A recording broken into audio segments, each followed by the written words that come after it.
Remue ménage. Remue ménage.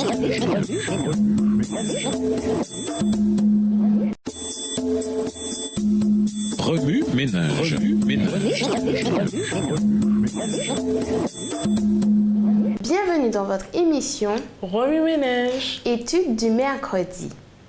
Apprendre à ne pas résister à l'esprit. Lisons Acte 7, verset 51. Acte 7, verset 51. Homme au cou raide, incirconcis de cœur et d'oreille, vous vous opposez toujours au Saint-Esprit. Ce que vos pères ont été, vous l'êtes aussi. Bien souvent, nous suivons les mouvements de notre cœur. Or, chaque fois qu'il nous dit de faire quelque chose, deux voix contradictoires se font entendre, telle une épreuve de force. L'une nous disant de faire ceci et l'autre de nous en abstenir. L'une de ces voix, c'est celle du Saint-Esprit. Comme Dieu le Père, le Saint-Esprit connaît notre cœur. Sa lumière en éclaire les recoins les plus sombres et nous révèle nos péchés. L'Esprit a la puissance d'illuminer la parole de Dieu et de nous enseigner la vérité.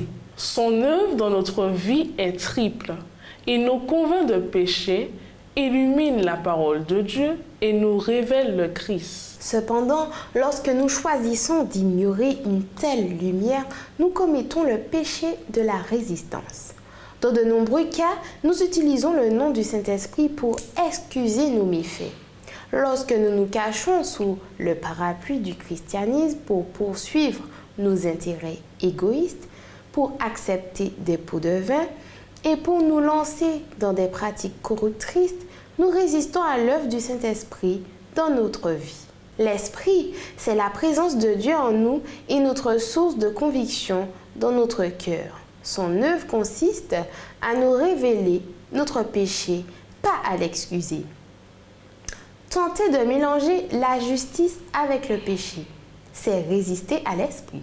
Pour ne pas résister au Saint-Esprit, il nous faut reconnaître son œuvre dans notre vie, nous offrir en sacrifice vivant et vivre en ambassadeur du Christ.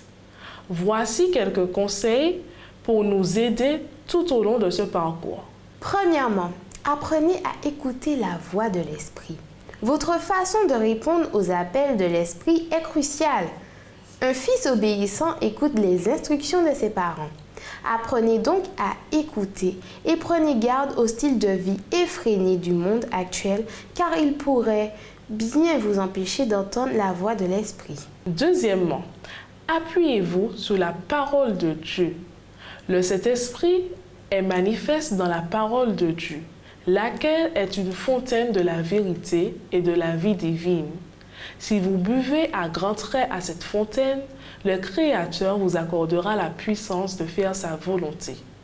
En vous soumettant au dessein de Dieu et en empêchant votre esprit d'errer dans le désert de vos propres pensées, vous permettrez à l'Esprit d'accomplir son plan dans votre vie. Troisièmement, désirez sincèrement obéir à Dieu.